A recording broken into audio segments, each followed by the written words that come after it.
This needs to be addressed, and I'm just going to keep sending the message as many times as I need to in order to ensure the message gets out there as far and wide as humanly possible. And this is a message to my home state, my state where I was born and raised, Victoria, specifically to Victorian employers. And the message is ignore Daniel Andrews. That's right. I know that you've all seen the news. We have seen the outlandish demands of Daniel Andrews that apply to, I believe, 1.25 million people. Daniel Andrews has overstepped the boundaries. He's thrown a temper tantrum. Instead of doing what he should do, as in listening to people who have concerns, he has doubled down and acted in a way that can only be described as abusive, but on an industrial scale. Some people might make the argument that Daniel Andrews is entering into the waters of crimes against humanity, which is typically defined by an industrial scale crime that negatively affects huge amounts of people. Daniel Andrews is robbing Victorians of their dignity, and he is humiliating huge amounts of people. The very notion of being forced to choose between a medical intervention or providing for your family is utter cruelty and complete, it's abuse. This is government-initiated abuse upon the people. What Daniel Andrews doesn't seem to realize is that we, the people, actually have more power than what he has. He only has his power because we, the people, make that possible. It's us Victorians that pay his wages. He seems to forget that he serves us. Well, he certainly doesn't serve us. I say that he serves himself. He serves his own self-interests, and he serves what he considers to be in the interests of his ambitions. And I dare say Daniel Andrews takes after the likes of people that he looks up to, perhaps in the Chinese Communist Party. And for whatever reason, he thinks that he can rule Victoria with an iron fist. I mean, honestly, Victorian employers, are you really going to take orders from this absolute grub? Are you really going to violate the human rights of your workers, the people that make your business what it is, the people that work, that have given years, decades to your business, building it up? You know, in our country, we have a tremendous history of fighting for workers' rights, and that's something that I'm personally very proud about. You think decades and decades ago to the trade union movement and fighting for the 8-hour workday and fighting for good, decent conditions and the right to earn a fair day's pay for a fair day's work. And we see this guy, Daniel Andrews, essentially undoing everything that we've worked for in one lousy press conference. And to all the Victorian employers out there, think about it very, very deeply. Is Daniel Andrews acting lawfully? Have you asked yourself that question? Have you asked yourself whether or not you pledge your loyalty first to your workers or first to Daniel Andrews? I mean, this guy thinks he's Kim Jong-un. He thinks that he is the almighty leader of Victoria, who doesn't have to open parliament, doesn't have to hold debates. He just espouses demands that never go through any meaningful oversight and then expects everybody to comply.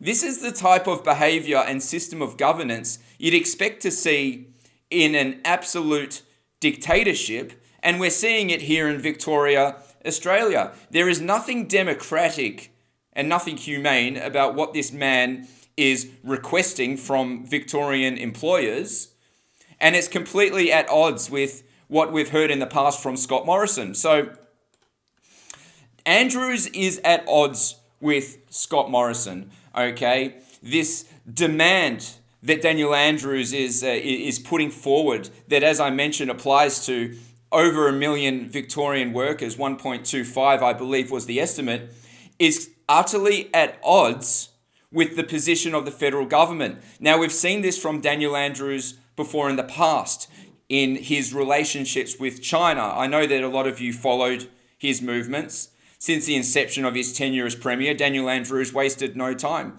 Running off to China, signing deals behind closed doors. We had to fight tooth and nail to have the Memorandum of Understanding released. Daniel Andrews did what he wanted. He circumvented the Department of Foreign Affairs and Trade, and he took a look at Australian foreign policy, decided he didn't like it, and he said to himself that he's going to create his own Victorian foreign policy, which is something that a Premier should never have been doing in the first place. So he shows that he's got a history of doing what he wants. And the announcement made on Friday is at odds with the actual policy espoused by Scott Morrison, the policy of the federal government. I have a clip that goes for nearly 3 minutes showing the contrast of Daniel Andrews' position versus Scott Morrison's position. I'm going to play it for you right now. So first of all, I can announce that by Friday the 15th of October, every single authorised worker that is on that authorised worker list, whether they be in Melbourne or in regional Victoria, will need to have had at least one dose of a COVID-19 vaccine. That is, if they want to continue working. You and I, at the very beginning of this, talked about making vaccination compulsory. You said you'd look at it and then decided not to. You still have the power to make vaccination compulsory. Will you revisit that? No. Why not? Because I think it's the wrong decision for Australia. It's just not how we do things, and I believe we'll achieve the vaccination rates that are essential that do not require that. So do you support the companies who are making it compulsory? Several companies in the States, Google, Netflix, Washington Post, Qantas is looking at it here. Do you support companies making it compulsory for staff? Well, you can't make a compulsory things that aren't able to be made compulsory under our laws. That's the first point I'd make. So any decisions that companies make have to be consistent with our laws, and particularly our employment laws. And I know they would be looking very carefully at that. Because I'm responsible for the decisions that we make, and the decisions that we make is that it's not mandatory. And there is only one area where that has been recommended, and that is for aged care workers. So by Friday the 15th of October, all of those authorised workers, that is people who are going to work now and are not having to work by law from home, will need to have their first dose. They will need to have their second dose and be fully vaccinated by the 26th of November. This is critically important to keep the case numbers down so that we can open up on the 26th of October, get our freedom back, get the economy going again, and deliver the national plan. This is advice from both the Burnett Institute and advice from the Acting Chief Health Officer and the Public Health Team. And as all Victorians know and understand, if we are provided with that advice, then we follow that advice.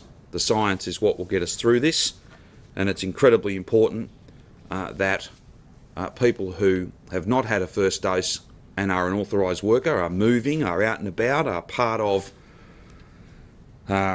all of that movement that we know is so challenging when it comes to the spread of this virus. It's important indeed, critical and lawful. It'll be by law. They will need to be vaccinated with at least one dose. We do not have a mandatory vaccination policy in this country. We do not have that. We are not proposing to have that. That is not changing. But an employer may wish to make a reasonable directive to staff, and if they do so, they would need to do so consistent with the law. So what do you make of that at home, ladies and gentlemen? What did you ascertain from the video you just watched? I think the words of the Prime Minister, Scott Morrison, not that I agree with him on a great deal, and not that I support him, please don't get me wrong there. I am anything but a ScoMo supporter. But his words were very, very clear in relation to employers having the supposed right to choose. I don't think that anybody should be able to force anyone to engage in a medical intervention. That's my very, very firm view. I believe it's an abuse of human rights. I don't believe anyone, including employers. But you heard Scott Morrison. It's supposed to be the employer's right. So where are the Victorian employers standing up to Daniel Andrews? Where are the Victorian employers standing up and saying, well, hold on a second, ScoMo said this, and now you're saying this, what's the go? Now, are you an employer in Victoria? Will you be attempting to enforce this demand upon your employees? or will you do the right thing and will you be upholding their basic rights? Workers' rights matter. It's the workers, it's the employees that make our economy what it is. These are the people that pay all the tax, that create all the productivity. Now, I have some food for thought for Victorian employers, and I've got seven thoughts. Seven thoughts that I wanted to get across on this broadcast. So I'm going to read through them and tell me in the comments if you agree, if you don't agree. Feel free to contribute by putting your own thoughts in the comments, but let's just go for it. Let's smash through it. All right, 1.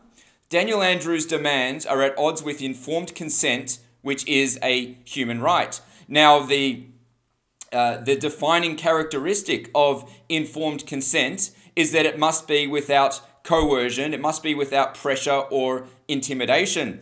I dare say there is very few things in this world less intimidating than the prospect of losing your livelihood if you don't participate in a medical intervention. What do you think, ladies and gentlemen? And informed consent is most definitely falls within human rights and the Charter of Human Rights. All right, so that's point number 1. Agree or disagree? All right, 2. Daniel Andrews' ability or lack of ability to bully and abuse Victorian workers depends on you. I know I wrote 2 twice there, just pretend that it's only once. So Victorian employers, that's right, his capability to bully or to not bully the people of this state, that all comes down to you. 3. As an employer, your duty of care is to your employees, not to Daniel Andrews. True or false? All right. 4.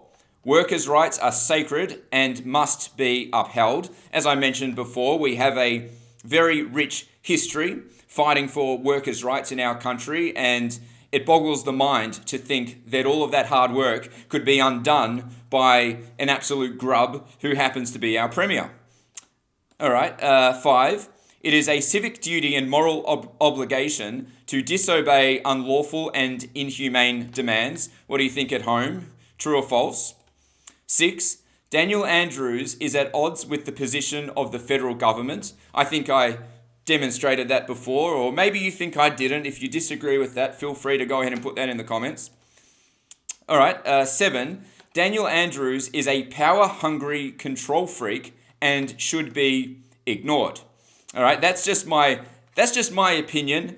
I see Daniel Andrews and I see a fully grown man who's throwing temper tantrums and doubling down and getting angry and hurling insults at people who don't have the means of fighting back. Daniel Andrews is in a position of power, yet he routinely punches down at the citizens, the voters, the people that pay his bills, that pay his salary, that pay all the taxes, and he does so with no remorse. He thinks that he's not doing anything wrong. He truly sees himself as some type of almighty dictator who does what he wants, and it doesn't matter how many lives he destroys in the process. It doesn't matter the extent to which he degrades the people of Victoria. He's happy to do it. He's just happy to do it. He doesn't care who's humiliated. I mean, the humiliation this man is inflicting upon us and the lives that are going to be destroyed is on a level which ultimately can't be measured. I did a small video on the weekend in my car where I addressed some of these concerns, and I had a message for all the employees out there who are really hurting right now. And I see your comments, and I see how much pain that so many of you are going through. And the message is quite simple. If you choose to go ahead with the jab, not because you want to take it, but because you're concerned about your job and your income, I'll be here. I'll be fighting for you. And for those of you who resist, and for those of you who are willing to put it all on the line and to lose everything, you absolutely are my priority, and I'm going to fight for you until the absolute end. And I know how much strength that so many of you are showing during this time, and it is so inspiring to me. So keep on fighting, and stay strong and hold the line. So that's my basic message. And one more thing: if there's one thing you do today, ignore Daniel Andrews.